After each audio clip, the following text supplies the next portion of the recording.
Thank you. Thank you. Thank you all. Woo! It's fantastic to be here. Thank you all. First ever. A little bit. And you might even see the candidate face to face. And then they're going to close with a message for all of you. So that's what we're roughly going to try to do along the way. Does that sound good? All right. You're not so excited about that format. I don't know what it is. I love it. Andrew, where are you from? Oh, my parents met as graduate students at UC Berkeley. Any bears here in the audience? Too be it. So they met as graduate students. They wanted to stay here in California, but my dad ended up getting a job at GE in Schenectady. So I was born in upstate New York. Yeah. Then I grew up in upstate New York. I went to school in New England, and I've been working in startups for about 20 years. And then 8 years ago, I started a nonprofit called Venture for America that ended up taking me all over the country. No, but where are you really from?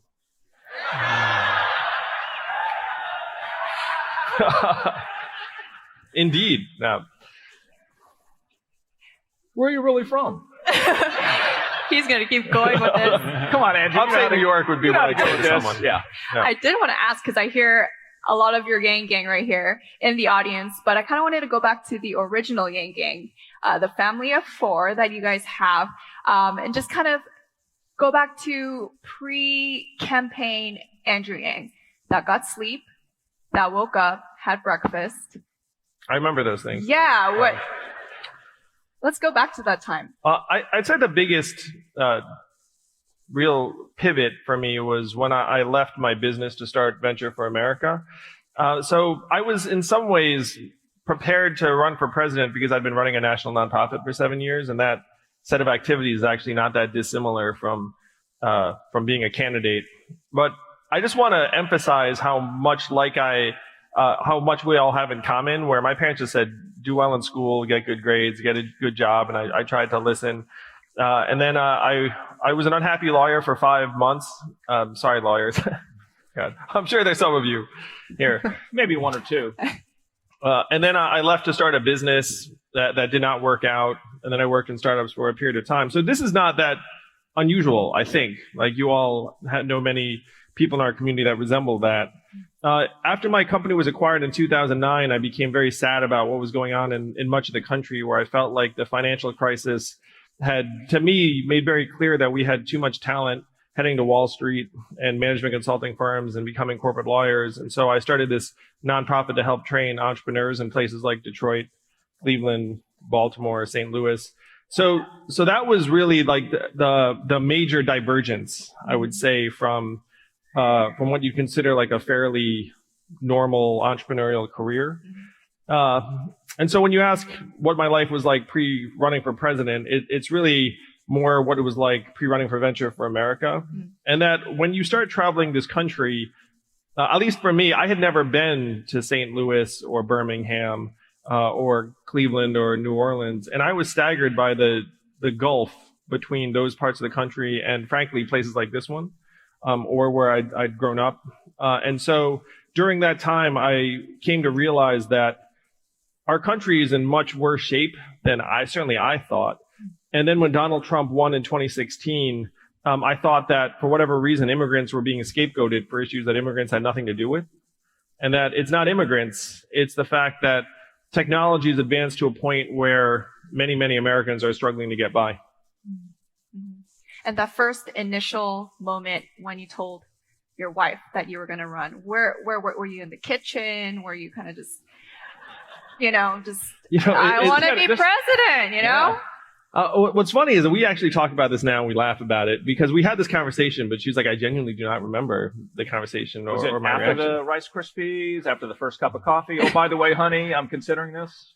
Oh, what I said to her, I said, hey, baby, I'm going to have lunch with this guy, Andy Stern. And if he comes back and tells me that no one else is going to run for president on the fact that automation is displacing all these American workers, then I'm going to end up doing it. And she said, okay, well, let me know how that goes. I came back. She quickly drove to church and was praying. Exactly. And Andrew, let's talk about your most important contribution to the world so far, your lack of a tie.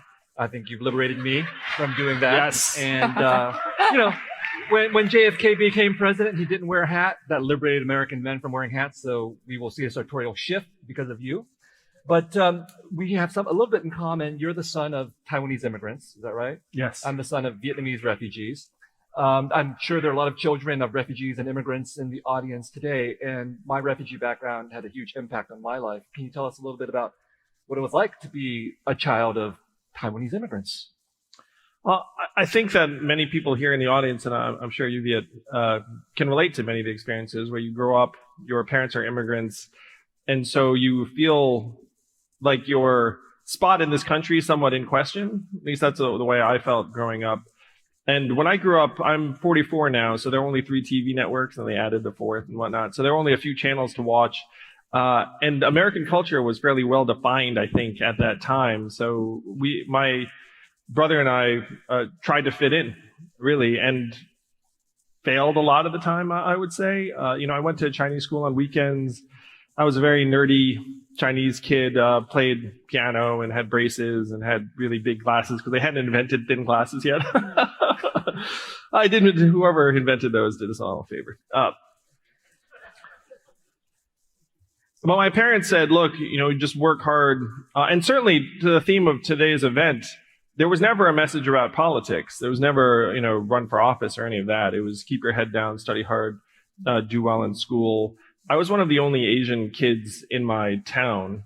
And so that made me feel like I had to sort of prove myself a lot. I guess you'd call it bullied now a fair amount. Got called chink and gook and things like that fairly regularly. And I felt like I had a choice at that time to either take it or fight. And so I decided to fight. And I'd skipped a grade and I was very skinny, so I would lose most all of those fights. That gives you a sense of the arc. And then, when you get older too, like I ended up going to Exeter and Brown, and there was a period during which spending time with other Asian Americans was like a real relief. And I also went to these nerd camps during the summer where there were lots of Asians. Shocking. And so like that there was this period during my adolescence where it felt like there was almost like my town and the school district, which was almost entirely white. And then I'd have summers or other environments where I'd spend more time with more people who are Asian American. Well, part of what you're sketching out is a background that I think a lot of us are familiar with. We as Asian Americans and Pacific Islanders are expected to succeed, and you have all the credentials that you're supposed to have. So stereotypically, we seem to fit well into this idea of a meritocratic society. And yet I think your idea of universal basic income implies that there's some problems with a meritocratic society that's built on winners and losers, and the people who lose are the ones to blame, not the system itself. I mean, do you agree with that assessment? Is meritocracy something that is as American as apple pie, or should we be worried about that impact on people? Well, first, I get mistaken for a West Coast Asian an awful lot, which I take as a real compliment because I feel like all the cool Asians are West Coast Asians. That's true. It's true. It's true. It's true. That's true. Yeah. And the cool Asians are West Coast Asians in part because they're I think the kids who grow up here don't have the same isolation or marginalization that my brother and I grew up where, instead of a town where it's literally like 1 or 2% Asian, which was my experience, it might be like 20 or 40 or 50 or something along those lines. And despite the fact that I was very good at filling out Scantron sheets and bubble cards and whatnot, I do think that the American meritocracy has serious problems. And right now that it's being sold to people, oversold, actually, and it's being used as a means to keep things essentially the way they are and have privilege just get passed from, within families and within communities at this point. There needs to be a fundamental questioning, in part because I was a corporate attorney for 5 months, which is long enough to know that you can automate that job now. If you have software that can do the job of many workers, it's independent of your merit. If you have artificial intelligence that can read a radiology film more accurately than any human radiologist, it's not that the radiologist was lazy or isn't trying hard. It's just the software can reference more data points and can see shades of gray that the human eye cannot. So if we cling too long to the fact that it's like, oh, you get what you deserve, even when that stops making sense, then it's going to set this country up for a very difficult time. Since we're talking about UBI, and I know you're going to get there, and maybe bring it up once or twice or 3 or 4 or 5 times during our conversation, I'm very interested in what is the intermediate step to get that, I'm going to give you $1,000. You don't turn on a switch, as you know, and that happens. What's the intermediate step? You're not going to believe this, but in the 1960s, this was so mainstream that the U.S. government just started giving thousands of families thousands of dollars just to see what would happen. I know that sounds far out now, but we did it in the 60s, and this plan was so mainstream it passed the U.S. House of Representatives twice in 1971. Richard Nixon was for it, called the Family Assistance Plan. Martin Luther King was for it. Milton Friedman and 1,000 economists endorsed it. So what they did is they started piloting it by distributing money in various towns throughout the country, and that to me would be the logical place to start. But you understand, so you're going to start in towns. You understand the very whiplash nature of our economy today. We go back to 2007. We look at the current indicators, the job report for the first time. We've seen a reduction in manufacturing. I know you have a view on that. Yeah. But how would you deal with, because you turn on the spigot for $1,000 for everybody, but if we're in a 2007 situation, which could happen again, what would be your immediate emergency steps and your intermediate steps, which the Obama administration had to undertake? Well, in the financial crisis, the Obama administration, and you can't begrudge them any decision they made because it was an emergency, it was a crisis. You just have to do whatever you can to pull us back from the brink. But they had a fundamental choice. The choice was either recapitalize the banks or forgive the mortgage debt of people. And they chose to recap the banks. They printed $4 trillion for the banks, and many, many Americans lost their homes. And so if we were in a situation like that, to me, you should distribute those approaches much more evenly. And it cannot be that if an individual American ends up falling through the cracks and it's their fault, but if a large institution is on the verge of failure, then we act like we have unlimited resources, which is essentially what we did in the financial crisis. So would you do that again if you were to face, let's say, you are now in the general election, you win in 2020, as has happened when we switch from one administration to another, there is some sort of cataclysmic something. What if it is a repeat of that? If faced with the same set of decisions, I would put resources directly into the hands of the American people because that money would get spent. Right now, 78% of Americans are living paycheck to paycheck. Almost half can't afford an unexpected $400 bill. So if you give them some money, they're going to end up spending it in their local communities, at their Main Street businesses, on daycare, home repairs, Little League signups, and things that'll help make their community stronger. What we did is we pushed $4 trillion into the banks, and we ended up with these mega bubbles in certainly stock market prices, private company valuations, some coastal real estate. The average American in the interior of the country did not experience the gains in the same way that, frankly, people like many of us here in this room did. So your UBI proposal says people start getting $1,000 a month at 18 years of age, right? Yeah, that's right. As the father of a 6-year-old, I want to know why my 6-year-old, meaning me, will also not get $1,000 per month because he's expensive. Well, I've got a 6-year-old and a 4-year-old, so I feel your pain. And a lot of it is that you want to have the individual citizen receive the money in a way that they actually have some autonomy and agency. And I want you to imagine, Viet, because I'm looking forward to this day, where you can look at your son. Mm-hmm. And you can look at your son and say, when you turn 18, you're going to get $1,000 a month from your country because your country loves you, your country values you, and you're an American. And you're going to take a financial literacy class in high school, and it will actually matter to you because you'll get some money.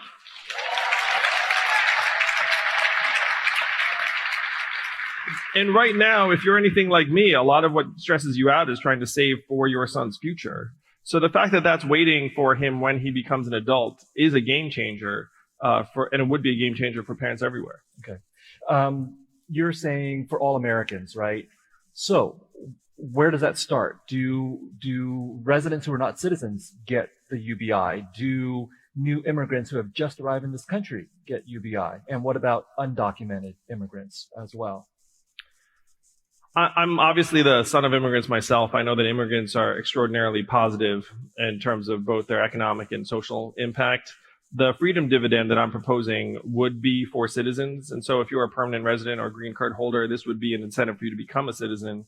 For people who are here and undocumented, I'm for path to citizenship for people who are here and undocumented. Right now, our situation right now is essentially the worst of all worlds, where we have 11 million plus undocumented immigrants in this country, and they're in this gray zone where we don't know who everyone is. They are paying taxes in many cases, but they don't have a path forward. And unfortunately, when they have kids now, their kids are not being treated in some cases with the privileges of citizenship. So I think we need to create a long-term path, and this would be an enormous incentive for people to want to pursue that path and then ultimately become citizens and start receiving a dividend.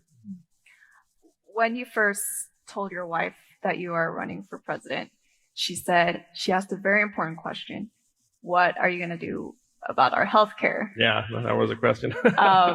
Which I think she echoed a lot of people's concerns, everyday concerns. It is an issue, one of the issues I think that really affects you day to day. Especially, I don't know, just personally having been in and out of the hospital or had friends or family that have been in and out of the hospital. It's a day-to-day issue. So how do you hope to make changes that will directly impact people?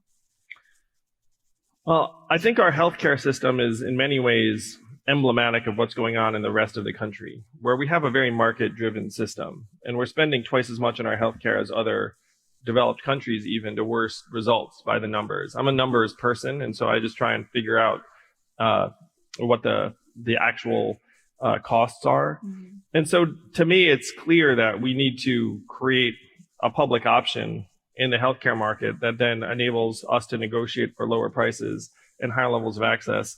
I have a lot of doctor friends. I was going to make an Asian joke there. But they tell me they spend a lot of their time on three things: paperwork, navigating insurance companies, and avoiding being sued. And that if you could get those three things to be a much lower part of their time, then they could have more time to spend with patients, and our care would improve. So a lot of this is around trying to ease up this incredible bureaucracy we've set up around healthcare with this maze of private insurance companies. When we get sick or injured, we're almost more stressed out about navigating the bureaucracy than we are dealing with the injury or sickness. Am I right? And there's no reason for that to be the case. My parents are back in Taiwan, and it blew their minds the first time they actually started using the healthcare system there. Anyone else have this experience? They were like, they couldn't believe it. They were like, it was like fast, seamless, inexpensive, and the rest of it. And then they come back to the U.S. and they used to think that the U.S. would be where they'd want to actually utilize the healthcare system, but now they're having a change of heart. Who should dictate prices? Well, the problem right now is the government's not even trying to negotiate lower prices in many, many instances. And so if you had a public option, then you can negotiate prices on behalf of the American people. It would be the government. The government should, not the market. Well, but I'm not someone that's trying to get rid of private insurance. And so in many ways, the goal is that you have a public option that can outcompete the marketplace. And so if the public option can demonstrably improve upon what's available in the marketplace, then what does that do? That actually introduces competitive pressures so that, have you all noticed that your healthcare insurance costs always just go in one direction? Do you remember getting that bill and being like, oh, it went down 15%? That has never happened. Yeah. And so that's their revenue model. Their revenue model is we're just going to ratchet up the costs every year. So if there was a public option that actually helped keep costs in check, then you'd start seeing some more competitive pressures in the marketplace. And you're not alone in this platform for Medicare for All or for your healthcare plan. How is yours different from, let's say, other candidates who are also vying for essentially the same thing, but how is your way to get there a little bit different? So my plan is very similar to Pete Buttigieg's and some of the other candidates that are not quite in the single payer Medicare for All, get rid of private insurance camp, which I believe is Bernie Sanders, Elizabeth Warren, and maybe one other. So I think that you need a public option, but you need to try and outcompete private insurers. I think there are maybe half a dozen candidates who have similar plans. You're President Yang. Hurricane Dorian comes up the East Coast. how do you handle that national emergency? Well, I keep my Sharpies in my desk, for one thing.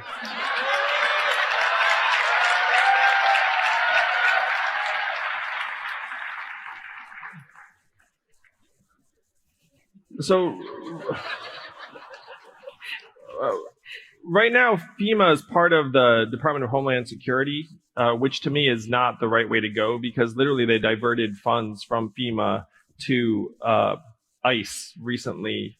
And if anything, you have to have FEMA be standalone, so it has its own resources and priorities, and then you need to make sure it has the resources it needs independently, because we know with climate change that these hurricanes and storms and floods and disasters will be much more commonplace. So number one is you separate FEMA into its own agency, which it is. It's already its own agency, but it's part of Homeland Security, the umbrella. So you change that, and then the big thing that we have to do is try and make our communities more resilient before the Hurricane Dorian's strike. This country has become far too reactive, where essentially we have to wait until something breaks or goes dramatically wrong, and then everyone yells about it, and then you go in, and it's much more expensive. Mm-hmm. There have been some situations where we've literally repaired the same home dozens of times, which I would suggest probably is not the most efficient way to go. So we need to try and get in front of these disasters, but certainly when Dorian strikes, we need to have the resources in place and an agency that's focused on it. But President Yang, I want to understand here your ability to handle crisis management. What will you do on those days? You mean would I personally decide to play weatherman and like fly? I don't know if you want to do that, but you get my question, right? Well, if that is the question, to me, if I thought that my presence were helpful and not disruptive, then I'd 100% go to where the storm was hitting. Though I think in many cases, frankly, that becomes a little bit more of a media narrative than genuinely helpful to the people on the ground. On the question of climate change and natural disaster, I think you've already said once that with the climate change that's already in motion, there are certain things we can't stop. There's going to be a certain level of sea rise, for example. Okay. So thank you for the realism. It's also a little bit depressing. But given that you've already talked about that we have to be proactive, take certain kinds of measures, that there's going to be a certain level of sea level rise, and we're dealing with an AAPI community that includes Pacific Islanders in places like Hawaii, Guam, American Samoa, where they may not be very happy to hear that you've simply written them off. What then, if in fact we are going to confront sea level rise, how are you as a president going to address these communities that are going to be affected by this? How many of you all saw the last debate in Detroit? So if you remember, I staked out the new third position on climate change. Position one is we have to fight climate change. Position number two is climate change is a hoax. And then the new third position is it's worse than you think. And we need to take dramatic action, not just to reduce the bad, but also try and increase the good. So I am the opposite of the person that thinks we should write off people in Guam or Puerto Rico. We have to do much, much more and own up to the fact that our climate is changing irreversibly and that sea level rise is unfortunately going to be with us even if the United States were to dramatically change its ways. The United States only accounts for 15% of global emissions. So even if we were somehow to go miraculously to zero in 12 years, the Earth would likely still continue to warm. So I just came out with a 5-point plan that includes moving towards renewable sources of energy, exporting those technologies to other parts of the world, because right now Africa is taking power plants from China that burn coal. And they're excited about it because they just need energy. They don't really care about what's going on in terms of climate change. So we need to try and change their incentives. We need to reverse some of the damage we're doing by reforesting tracts of land, by trying to reseed parts of the ocean with plankton and other things that will resuscitate those ecosystems. But the fourth big thing, to your point, Viet, is we need to move our people to higher ground, both literally and figuratively, which means investing in the infrastructure of these communities. But in some cases, it may mean, and if you think I'm being overly dramatic, we have already relocated climate refugees in Louisiana that were in a part of the state that became uninhabitable, and then we moved them. So if you think that that's not where we are, we're there now. And we need to be doing more of those things rather than letting our people, frankly, get swept out to sea.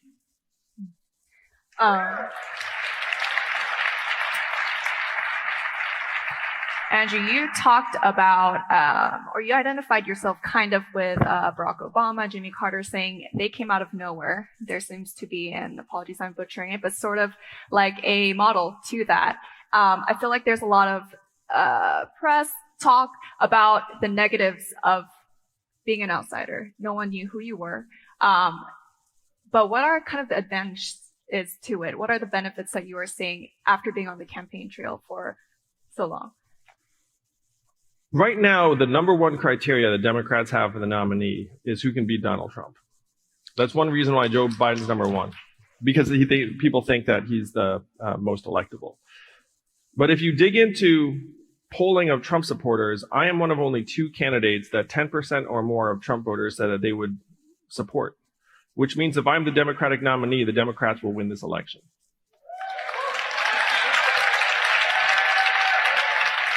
That's just math. And one of the reasons why I'm getting double-digit support from Trump voters is because I'm not a politician. I'm new. I'm from outside the system. When Donald Trump ran around saying drain the swamp, there are a lot of Americans who've lost faith in our government, particularly our government in D.C., to solve the problems that they're experiencing in their lives. And so when I'm campaigning in places like New Hampshire and Iowa, a lot of people will say to me, you don't sound like a politician. And I like that. Unfortunately, we're at a point now where it's going to take some combination of politicians and non-politicians to solve the problems. And I feel like your presence, if we go back to the hypothetical situation, President Yang, I feel like you can't help but talk about your role in talking about race. I feel like your presence itself, there has to be some things that are addressed with the relationship with Asia, etc. How do you plan to kind of address those changes? Because much has already been changed. Well, we joke around the office what Donald Trump's nickname for me will be. And we were just talking about that too. What might that be? We've come up with Comrade Yang. Comrade Yang. It's a little racist, little socialist.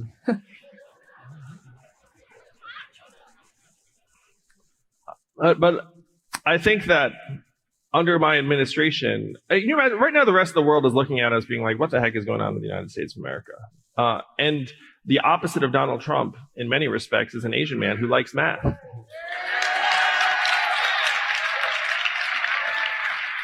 So after I win in 2020, can you imagine the rest of the world? They'd be like, wow, they turned that around really quickly.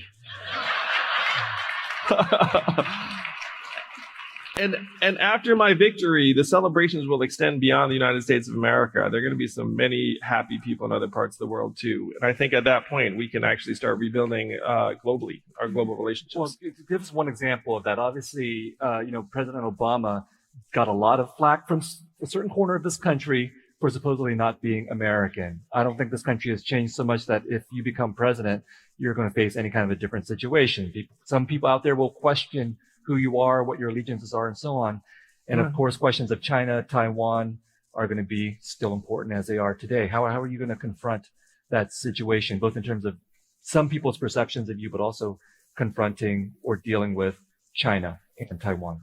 Well, that's one of the joys of this campaign. And it gave me a lot of pride to know that millions of Americans they're going to turn on ABC this Thursday, see me on the debate stage in Houston. And I like to believe that just having someone who looks like me on that stage is going to help transform what they think of as Asian Americans' place in this country. And that's something that made me very happy. It's going to make me even happier after I win. And him. You're going to make him very happy. But the fact that I'm laser focused on solving the problems that the American people see in their communities. When I campaign in Iowa or New Hampshire, frankly, places that don't have that many Asian Americans, the reaction that I'm getting is generally very positive, even based upon my own identity. Because I do a lot of talking about numbers and technology, and then people are like, well, seems like he knows what he's talking about. That always works. Throw out a number, right? I've done it as well. Fake it till you make it. They get all dizzy. Essentially, we are talking about race, and we saw one of the contenders not do so well, at least in appearance. And it's a mayor of a very moderate town, shall we say, in South Bend, Indiana. And Pete Buttigieg did not handle the situation with law enforcement as well as the African American community. So I'm very interested, Andrew, what would your first speech be on race? And how would you address the issue of seeing African Americans, one group of Americans that at a rate of incarceration, and we're talking about criminal justice here, there seems to be, at least by the data, a problem, yet an opportunity to fix something? Well, what I speak to African American groups fairly frequently on the campaign, and what I tell them is, I say flat out, it's like, look, I know what it's like to grow up and not be white in this country, but I have no idea what it's like to grow up and be black in this country, because that's a whole other set of experiences. And what I say to them is, like, I think I know what it's like to have words used against you, but you all have numbers working against you. And in my experience, numbers are much more cruel and harsh. And the numbers are going to get even worse for African Americans in the years to come. A study just came out that said median African American household net worth will be 0 in 2053. And you ask, well, why is it going to go to 0? It's going to go to 0 because if you think about the technologies that are coming online, it's going to get rid of retail workers and truck drivers and clerical workers. And the first people that are going to get pushed out of the workforce are going to be people of color, people with lower levels of education, people with lower levels of capital and resources. And so what I say to black communities, like, look, these inequities are actually not going to get any better. They're just going to get worse. And the only way to make it right for you is to do what Dr. Martin Luther King said in the 60s, which is just to have guaranteed minimum income, which is another name for the freedom dividend, because then you would be able to reconstitute many of their communities and give the kids a much better chance to learn. One reason why we're not making progress in education the way we'd like is that 65 to 70% of school children's academic performance is based upon non-school factors. Things like words read to them when they're young, household income, stress levels in the house, type of neighborhood, all these things that schools can't really control. And so if you're an educator, you feel like you're being held accountable for 100% of kids' performance, and you can only control a third. And, you know, people in our community, I think, frankly, kind of sense this, because, like, our parents are, like, focused on us. I don't know, but, like, the summer, it's like, you don't get summers off. You know, it's like time to find something else to learn. And so if we're going to make things right for black people in this country, we're going to have to go much, much deeper, which includes trying to reconstitute the level of resources in the home. Well, one of the more divisive racial issues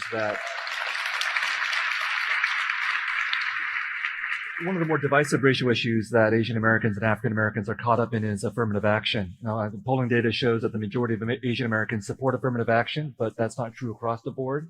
For example, Chinese Americans tend to be split on this issue. It's not necessarily an issue that can be addressed, I don't think, purely by universal basic income.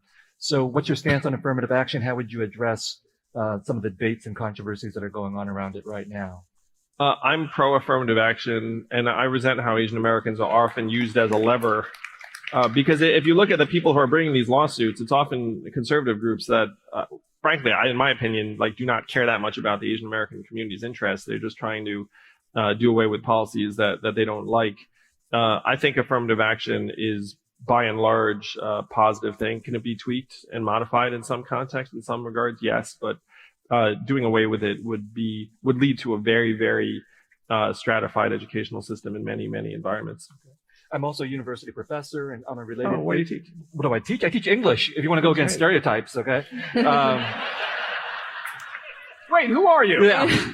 No, I'm just saying, you know, Asian American parents out there, please encourage your children to become English majors. We tell stories. We need stories to change the American landscape. So along with rising healthcare costs, one of the other really expensive parts of American life is higher education. Yes. You know, USC, God, I love it, but it's $57,000 a year to go there, $20,000 a year on top of that for expenses. So how do we get that under control? I assume you think this is too expensive. How do we Yes. get this? I have kids, man. Don't worry. I'm looking out for us. How do we get, what is the problem? How do we get it under control in terms of spiraling higher education costs? Oh, I go to people, I ask, why did college get 2.5 times more expensive when it did not get 2.5 times better?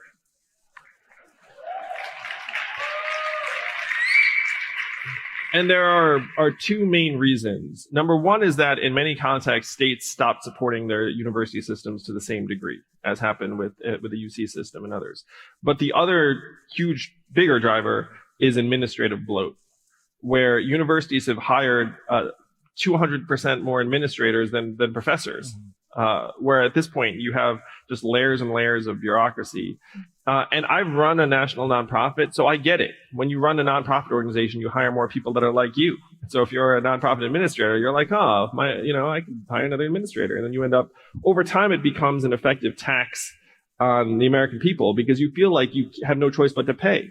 And then the government comes along and says, what? You need $60,000 a year? We'll give you loans for that. And so you wind up with $1.5 trillion in student loan debt, which is what we're up to now. It's very analogous in many ways to the mortgage bubble.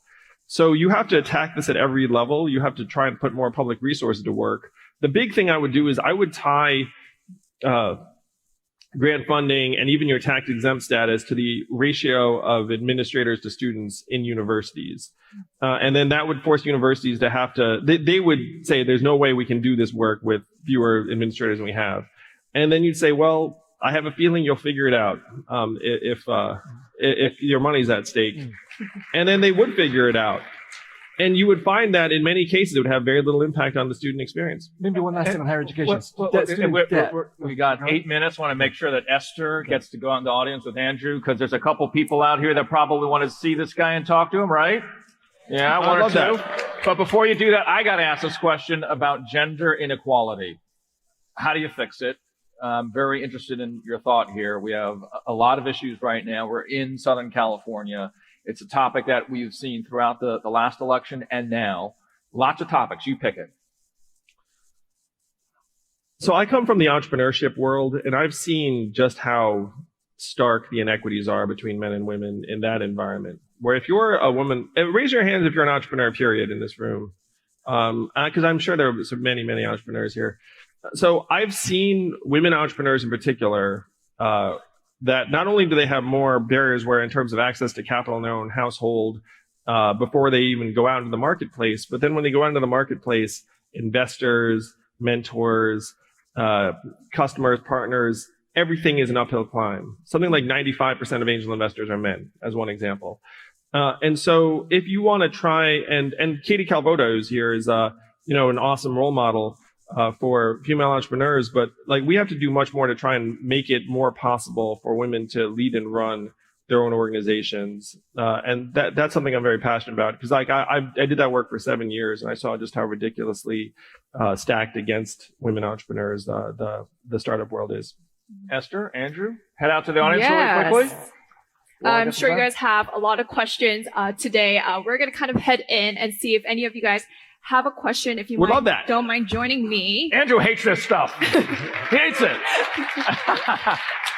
Also, shout out to my friend Dave Min. Where's Dave Min at? Oh, let's get Dave Min into office. Okay. So we're actually going to go down.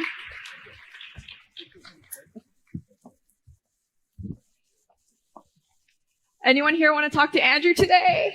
Yeah. Okay. Okay.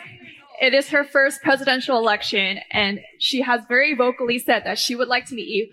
Very briefly, what is your name and where are you from? My name is Shweta Ashokraj. I am from the Bay Area, but I'm from Chennai, India. Great. And I'm going to stop you right there and bring you guys to the light. I think you just coined from. I've gotten that a lot, actually. All right. Take it away. So I'm a sophomore diplomacy and world affairs economics double major at Occidental College here in Pasadena. First, I want to say it's an honor and a privilege to be here and to meet you. I'm going to say that again because it is a privilege to be here. My question is regarding a subject that's really triggering, and I don't want it to be taken lightly. So I hope that this is a space in which I am respected and validated for the experiences I'm about to talk about. And I just want to put a trigger warning out there for survivors. There's no other way to preface this. So just 2 weeks ago, I was raped. I didn't give consent. I refused twice. And I was still raped. I am now 1 in every 6 women that have been raped.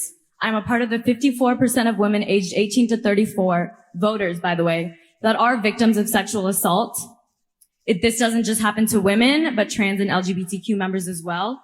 Even last night, an event labeled to provide a safe space for Asian Americans was filled with old men, both Asian and white, drunkenly making passes at me and my friends sitting right here, who are also the same age as me, 19. Mind you, we are barely legal. We are forced to take safety precautions instead of holding these men accountable. I have to protect my drink, make sure my body is covered, go to the bathroom with a buddy, carry a sharp object, and I could go on, but I don't want to waste your time either. But you know what? I know I'm beautiful, I know I'm smart, and I want to look good, and I should be comfortable and empowered when I do so. And I didn't say that for applause. Even my friends are out here, they look amazing. And I shouldn't feel like I need to suppress myself because a man couldn't control his penis. And I really need you to take me seriously because I'm not just your constituent. I hope to be your successor.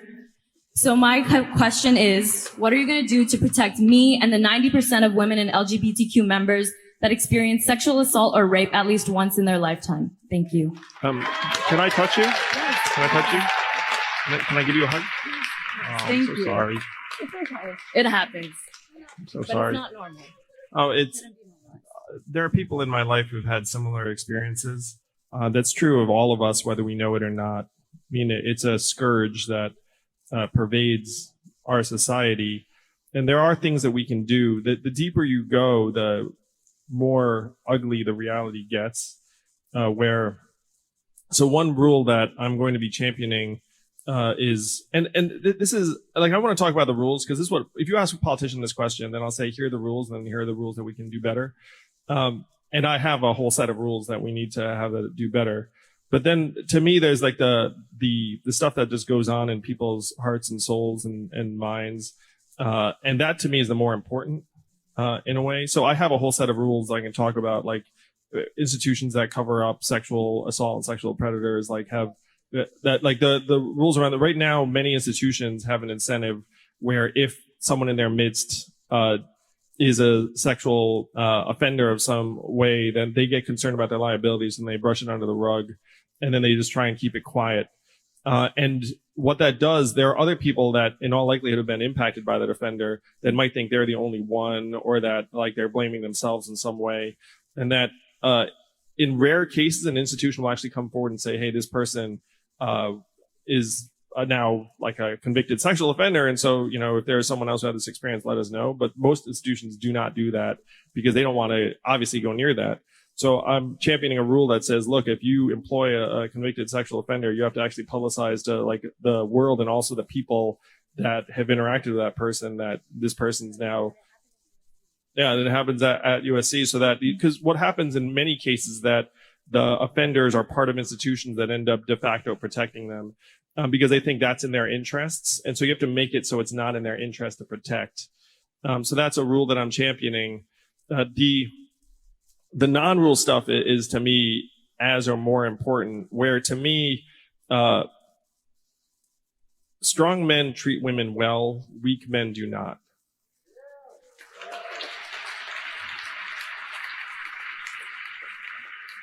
And so the fundamental question in this context is, how do you make boys and men stronger so that when they see a beautiful woman, they know that they can express their interest in a way that's non-oppressive, but it can do, and then if they get rejected, then they can actually take that in the right way. That to me is like a challenge that needs to be undertaken. But this country right now is essentially experiencing this kind of struggle of masculinity on multiple dimensions. What we're all concerned about the mass shootings, we all know 98% plus of the shooters are boys and men. And so you have, and yeah, most of them, well, most of them are white. And so we're seeing that this larger set of issues to me is actually one of the great crises in American life right now. And it's playing out in our politics, where one of the reasons why I'm running for president right now is that you see this population that's struggling to come to terms with what the future holds. And right now it's turning around and blaming various scapegoats like immigrants and the minorities. Yes. That what we have to do is we have to turn the spotlight on things that we can actually address collectively. And one of the things that is driving it is this mindset of scarcity that is sweeping many, many communities. And that's what, to me, like, you all may know me as like the person who wants to give everyone $1,000 like a month. A lot of that's about reducing stress, improving mental health, improving education levels, decreasing domestic violence, decreasing hospital visits. And then we can start to address the crisis of masculinity that then touches the issues that you so bravely brought up today and some of the other fundamental issues in our society. But I just want to thank you for sharing your experience with us. And please know that you have a friend and ally in me, because I know how, and I know you will. I know you will do amazing things. She is going to be my successor. We can all feel it. I can't. Okay. I wasn't born here. Thank you. You can become governor of California. There we go. Governor of California. It is obvious that there's a lot of deep-rooted issues with this, but we do want to give Andrew some time to address you guys and give a statement. So if you'll join me back on stage. Thank you again.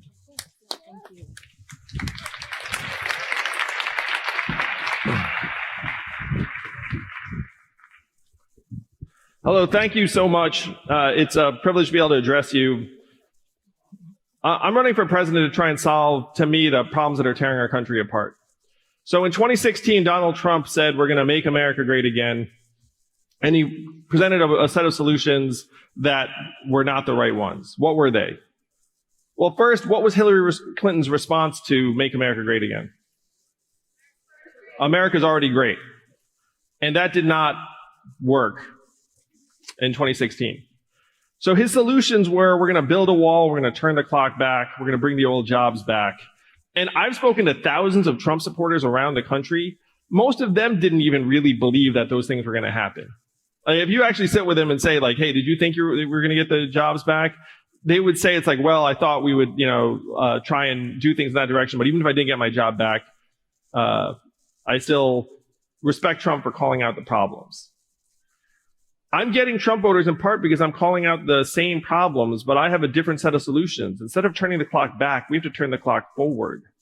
We have to advance our society and evolve in how we think about work and value. I talk sometimes about my wife who's at home with our two boys, one of whom has autism. And right now her work is calculated at zero in the modern economy. The way we beat Donald Trump is by redefining the modern economy to include all sorts of work so that people who are losing their jobs in the middle of the country still feel like they have a place in this country. Now, Asian Americans have a unique opportunity in 2020. Our community, let's face facts, our community does not donate or vote or run for office at the same levels as other groups. And because of that, the danger is that we become an afterthought. But this race is going to be an historic opportunity because California, although there are a few reasons. One, I'm running for president as the first Asian American man to do so as a Democrat. But two, California moved up its primary voting schedule. How many of you knew that? Your mail-in votes will take place at the same time as Iowa for the first time. Ordinarily, by the time it gets to you all, the nomination's well underway and you don't feel like you have a crucial voice. This time, thanks to your leaders, California can actually make its presence felt. And this time, Asian American community here in California can become a crucial difference maker in this race. So I say we take advantage of the opportunity that history has provided and show them that we are just as American as everyone else in 2020. Thank you all very much. Thank you. Thanks so much for that. Thanks, guys. Thank you.